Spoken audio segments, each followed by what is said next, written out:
Welcome back, everybody, to another exciting episode of Punch-Out!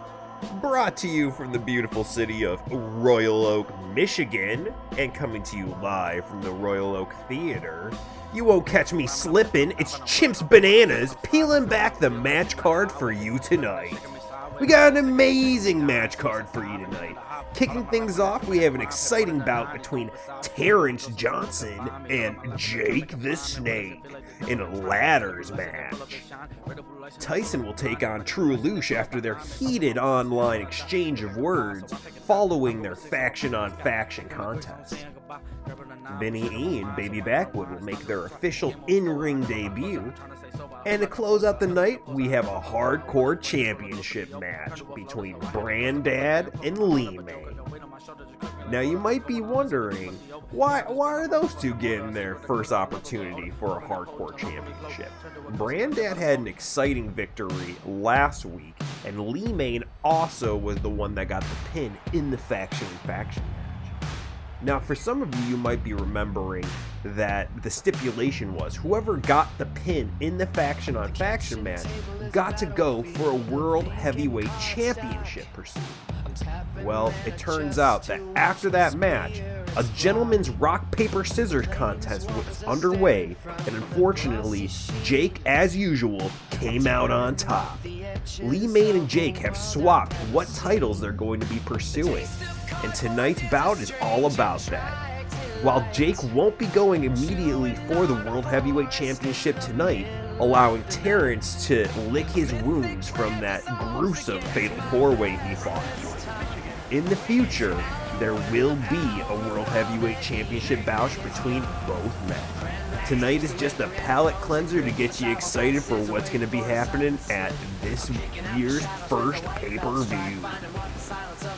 Terrance had just entered the ring, donning his brand new opening theme song. And with his own opening theme song, we got Jake the Snake getting ready to head out to the ring. Surrounded by armed guards, the lethal weapon, Jake the Snake is ready to beat his adversary into the ground. You might be wondering, where's the Alumni boys? The Alumni boys all have different things to tackle this evening, and they decided to divide and conquer. Jake the Snake, a one-time purchasing manager, all-time Italian champion, has everything to prove and nothing to lose. He's already on top in every other facet of his life. Good job, good wife, good family, good life.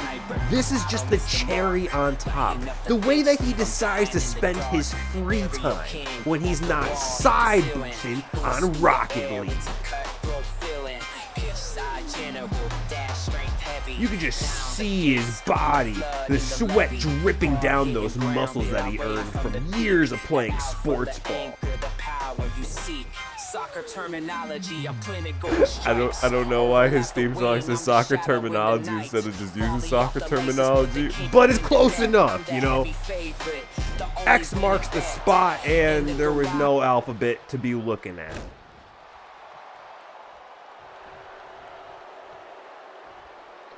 And kicking things off, you would have thought that it was Jake hitting that kick, but instead, it was Terrance Johnson throwing in some of his long-time running Naruto skills. Taking his opponent over to the ropes, Terrance throws Jacob, and Jake just stops him in his tracks, getting him into his own neck breaker. The respect of De La Salle is on the line. If Jake wins this match, not only is he going to put the fear into Terrance Johnson, but he adds another victory to the reigning halls at De La Salle.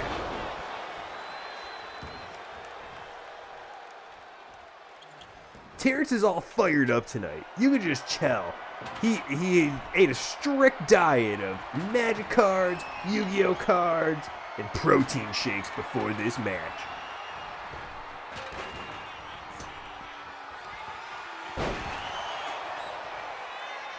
And what an aggressive hit from Jake.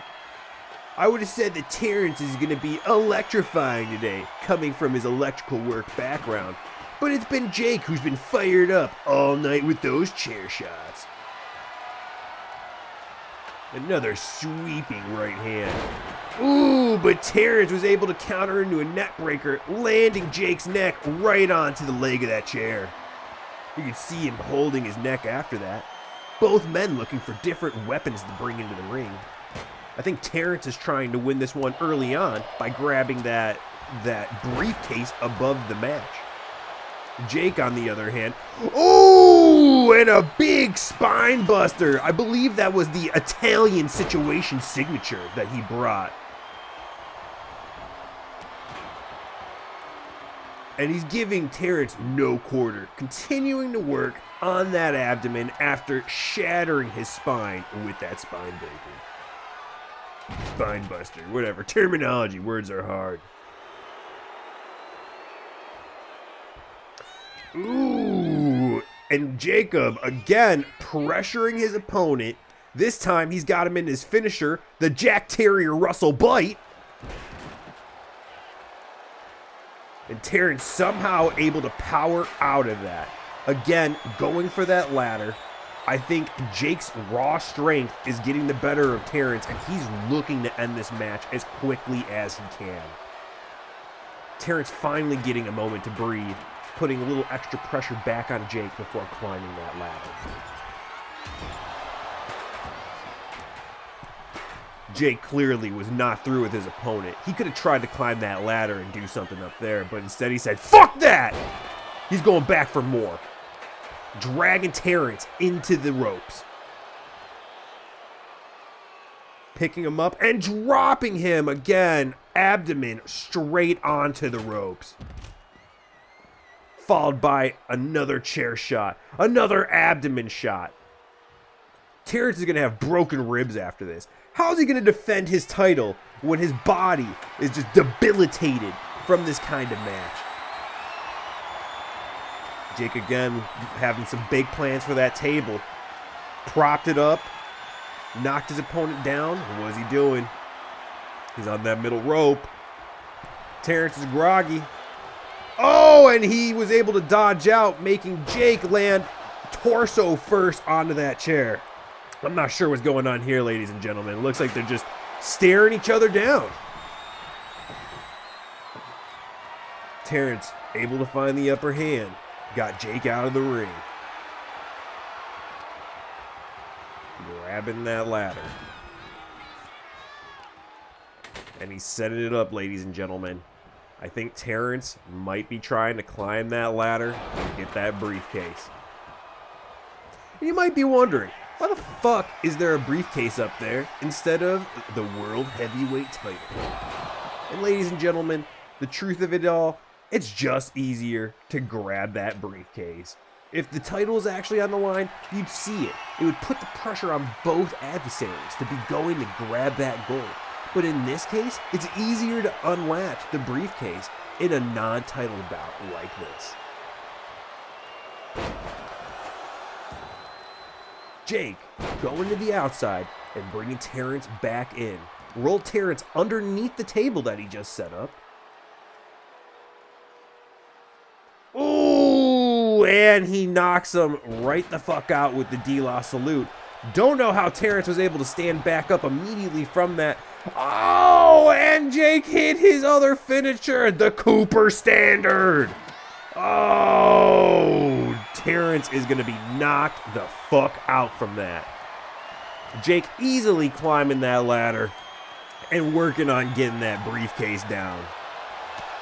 I don't know how Terrance continues to get back up from these different moves. His body is broken and in shambles. Jake has been working this torso all match. Jacob's leg is in a very precarious place, sitting on top of that ladder. And a nice Naruto karate kick to Jake's back from Terrance.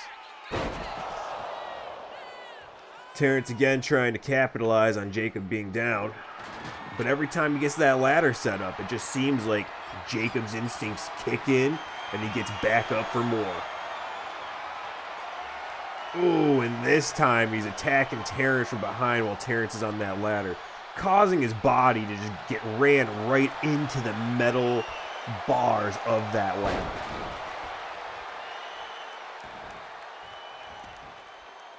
Jake just can't get enough of this table, except it doesn't seem like he knows how to set it up correctly, accidentally dropping the ladder and the table, but falling through with another Cooper standard.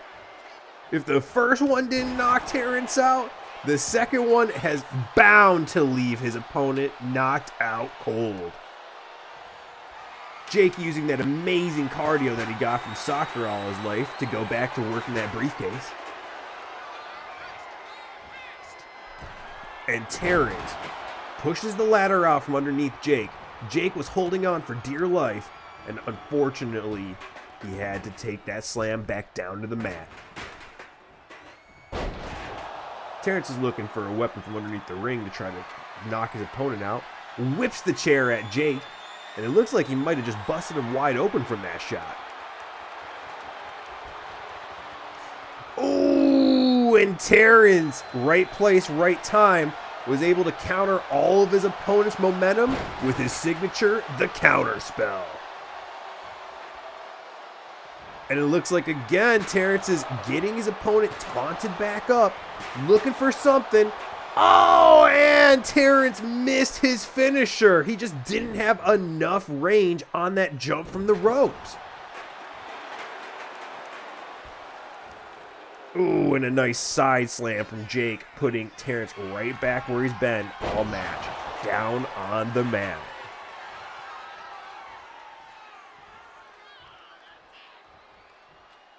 Jake looking close to grabbing that briefcase. He might just win it here, folks. And again, he's hanging on for dear life, and Terrance drops him back down to the mat. That was close. Jake almost landed on those perfectly placed chairs. Terrance has just had enough of this, just using one of the chairs to dissect Jake the Snake. He's working on Jake's legs. And again, it looks like he's trying to taunt Jake back up. And Terrance bounces off, ooh, the middle rope and takes Jake to the Shadow Realm. Using his finisher, Jake just lost his soul.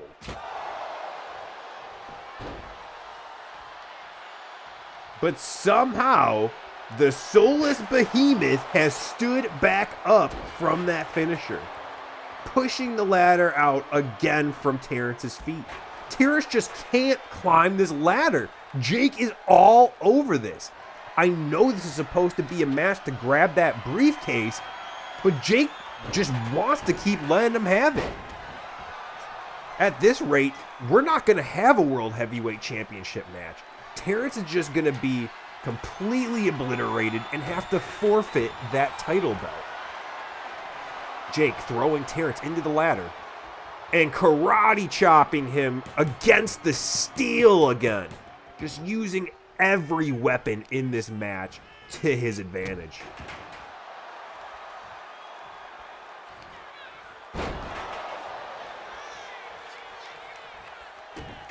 For those of you that aren't aware, both of these men do actually come from Alumni. Terrance could have been part of the Alumni faction, but it just wasn't his style.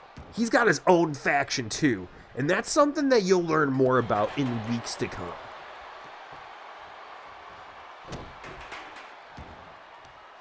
I continue to hear multiple reports back. Actually, I'm sorry, Jake the Snake hitting again the Jack Terrier Russell bite. And Terrance is tapping out, but this is not a match that you win by submitting your opponent. Jake just wants to let Terrance have it. Oh, and again, Jake hitting one of his signatures, the Italian situation. And again is going for the Jack Terrier Russell bite. And Terrance again is just tapping out. I don't know how much more he can take.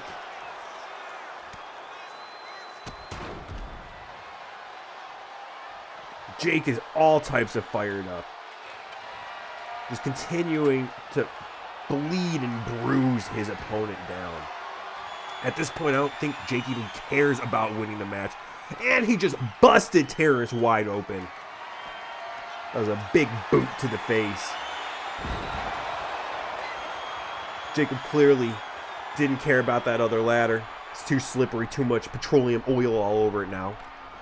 Grabs his own ladder to climb up. And finally, Terrance was able to counter that Irish whip.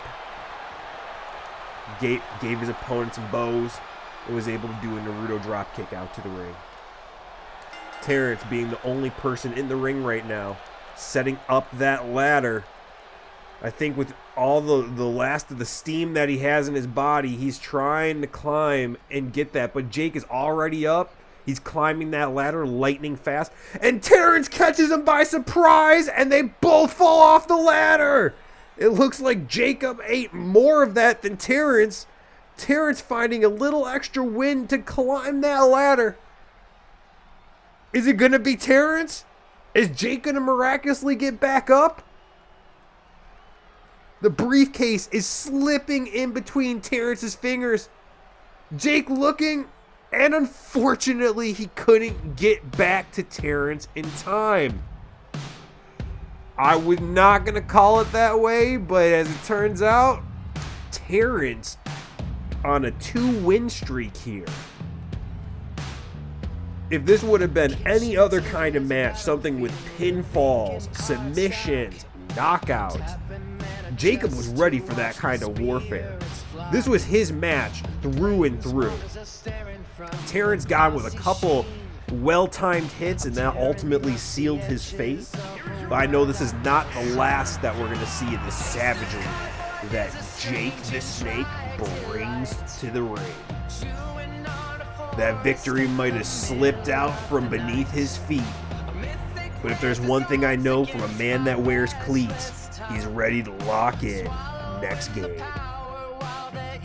And unfortunately, fans, I did just get confirmation from the general manager that the remainder matches for the night will have to be cut a bit shorter than usual, just to ensure that our fans can make it home with local transportation this evening. True Aloush is heading down to the ring now, playing his very own action-packed song. If you haven't heard it, check it out on YouTube. True Aloush went to social media last week to tell his fans some truth after that faction match between the Hamtown Heroes and Alumni. Even though the Hamtown Heroes weren't able to be victorious in their hometown, True is often citing that if Drake didn't get in his way, he would have been the one to end up on top. And this is a notable issue for True Aloush and his career. There was one time back in 2018 when True and Drake were actually cooking up a song together, when Drake stole the beat, stole the flow, and stole the #1 charting song on Spotify out from underneath True's feet. And this is the last time True has had it. Tyson, on the other hand, had some wise, smart words to say back to True, letting him know it didn't matter that Drake was in their corner that night, that the Alumni team was ready, and more importantly, that Tyson was ready to dog walk all over him. Shouts out to Gizmo. Tyson, representing Roseville, Michigan, is donning his very own song, letting people know where he came from and what he's been. Tyson's got that crooked smile again on his face, smiling to fans, but dissecting his opponent before getting down to the ring. And immediately, Tyson just running into the ring, True landing some blows, Tyson exchanging some blows. Tyson didn't finish his opener. These two men really want to prove things with actions instead of words. And there we are. The referee just kicked off the match. Tyson going for a karate chop, a right hook and a kick, and catching True off guard with a DDT. Ooh, and a springboard elbow. I really can't tell who just ate more of that, if that was Tyson who landed wrong, or if True really took much of that. And a big running knee from Tyson onto True. Oh, the confidence is overflowing with Tyson. He's telling True to get back up. And he does a really weird combo into True, and True counters out of that.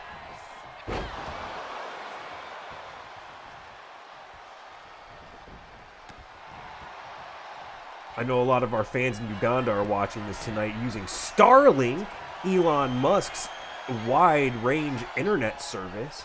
For those of you who aren't familiar, Tyson actively hangs out with legends like Elon Musk, Bill Gates, Harry Hoover, all of the great and lates. There isn't anything that this man hasn't been able to accomplish on his own. And he's going to show that in the ring when he beats True Aloush with his own validity. True, outside the ring, was looking for something and unfortunately eats an eagle wing, Tyson's signature. Tyson picked him back up and True fought out of it at the 2 count. The referee urging both of these men to get back into the ring, but True, taking his time, just broke Tyson's shoulder, and then he threw him into the metal railing around the ringside.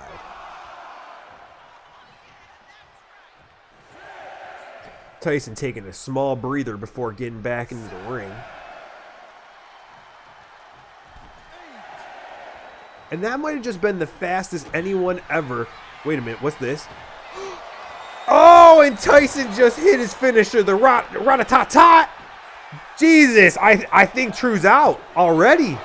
True's at least bleeding, but he did kick out of that. Tyson urging him to get back up. He's going to show him why he's earned all the honors and rewards. True Aloush, surprise pin, but that gets broken up at a 1 count. And a beautiful moonsault from True. Again, it looked like he might have ate more than Tyson did on that one, but True quickly moving to the next move. He's got him into a reverse chokehold, and Tyson powering out of that. Oh, and a couple right hooks. Tyson showing off his flexibility, his athleticism. Oh, and a surprise chest kick. That's going to leave you winded. Oh, and I guess that's it, ladies and gentlemen.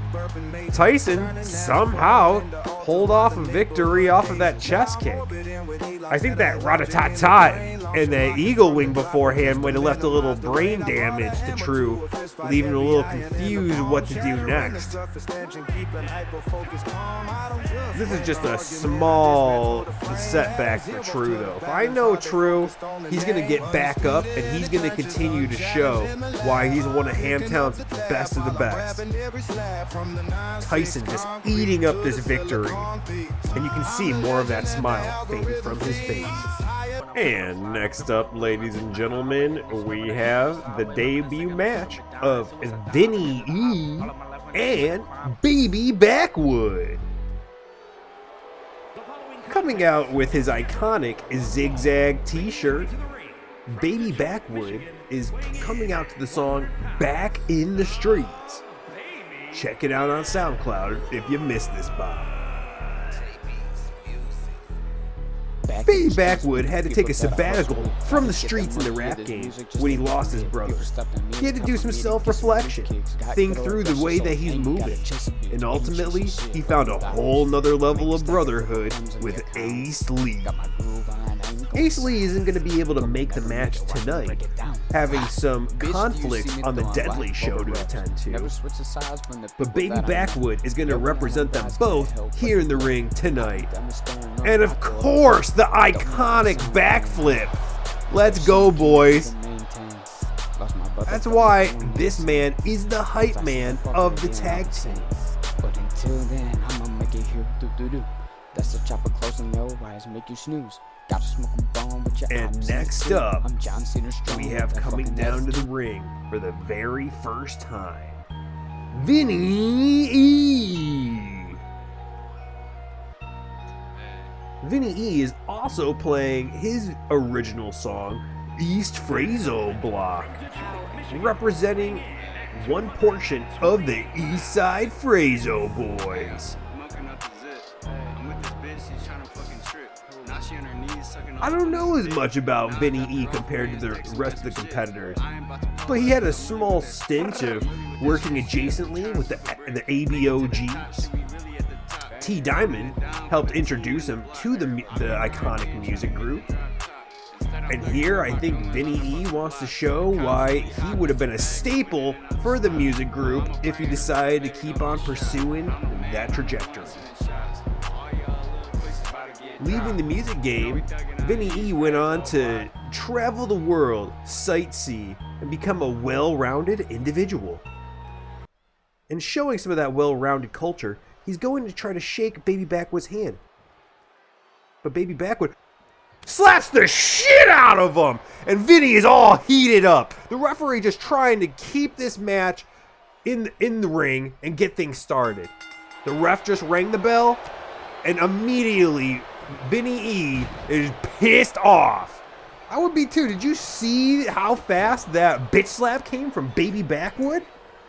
He doesn't respect his opponent. He doesn't need to. He's the man with the woods. He's got the backflips. Vinny E just shouting, "Get your ass up, boy!" Both of each other got each other in a headlock. Vinny E's pushing him to the ropes, and he's strangling him. Oh, ref, get him off of him! You can't strangle your opponent like that.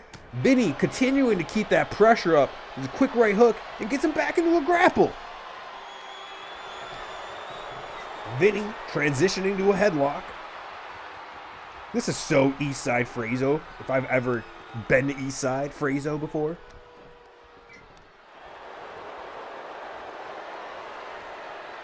For the fans out there that are less familiar, East Side Frazho is near East Point, another area inside Michigan, on the border or in the close proximity of Detroit. There's plenty of street smarts you'd learn in that area. Baby Backwood finally getting a moment to breathe. Vinny was really laying the pressure on early on in that match, but Baby Backwood's got him. Oh, and he trips him! Oh, shit! It looked like he was going for a flying cross body, but Vinny, keeping the pressure on his opponent, just ran right up on him. Hit him a couple times, DDT'd him, and now he's trying to do his own shit on the rope. Oh, and an elbow drop from the top rope. That might be enough to do it already. 1, 2, and he kicks out at 2. Vinny again just shouting, "Get your ass up, little mans." Oh, and he threw Baby Backwood into the ref. Oh, Baby Backwood just took the rope to his neck. You can't just go around bitch slapping the East Frazho boys like that. That's going to leave a receipt. Oh, and a nice super kick to Baby Backwood. And right there was Vinny E's signature, the body catcher. Baby Backwood just caught that body. Vinny pulled him into the middle of the ring. And he's going again for another pin.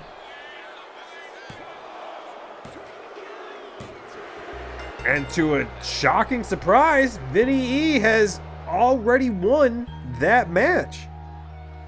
I don't think Baby Backwood just had enough room to breathe. After that initial bitch slap, it was all gas, no brakes for Vinny E, charging head first at his opponent.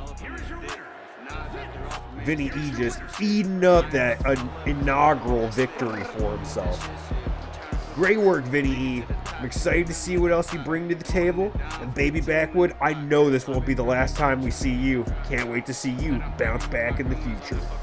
And ladies and gentlemen, that takes us to the main event of the evening. when Lee Main takes on Brandad for a chance at the Hardcore Championship. I might just be so faded I can't see straight, but I think that's the Alumni heading down to the ring first. Lee Main, accompanied by Tyson and Jake the Snake, he's giving his boys a front row seat to him earning gold for the first time. And it's worth calling out, all these men are handling their business tonight. While Jake the Snake didn't win the starting match of the night, I don't think he really needed to. Jake left Terrance in this position where his body is battered and brutalized. I don't think he's going to be able to defend the title in the same condition as he once would have been able to. And then you have Tyson, who has committed to the undisclosed championship belt. We don't know the rules. We don't know the stipulations. And he's the #1 contender for that moving forward. When more information is available, of course, Chimp's Bananas will be bringing you the details live. I'm excited to see how Tyson decides to spend his time until that belt is revealed.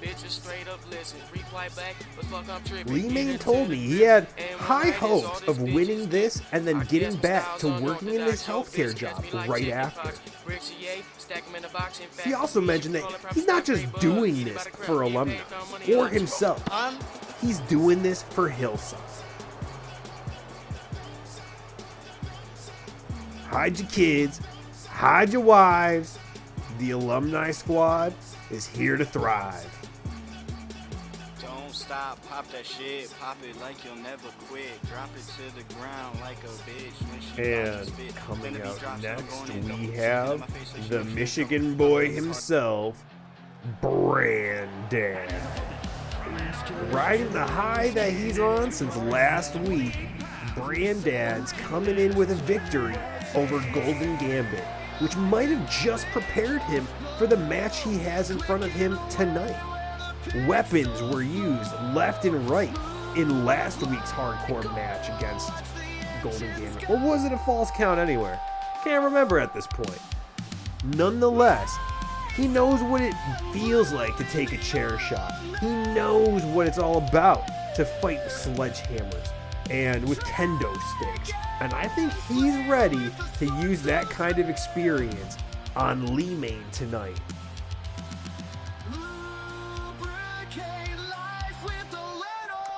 And the referee, Charles Robinson, is looking to kick things off.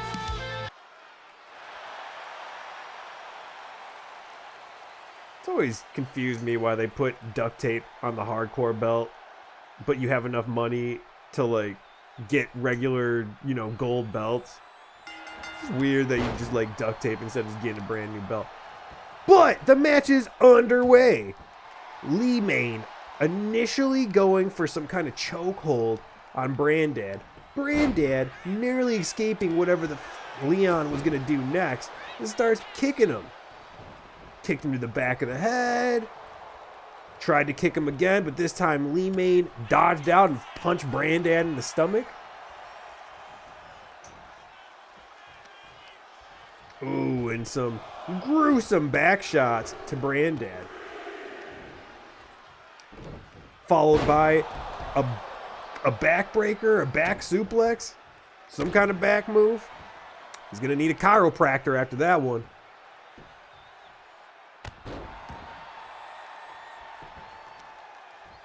And this is starting off a whole lot like Brandad's match last week, with his adversary having the early game momentum. Ooh, and that running knee might have just busted Brandad wide open. That's not how you want to start the match. Followed by a middle rope jump with a double-handed axe handle. I'm not sure why Leon got some cold feet there, but he stopped in front of the ropes and just walked back and still handled Brandad. Both wrestlers getting out of the ring at the same time to keep the fight going on the outside. Lee brought him back in. Brandad just can't slip out of this one.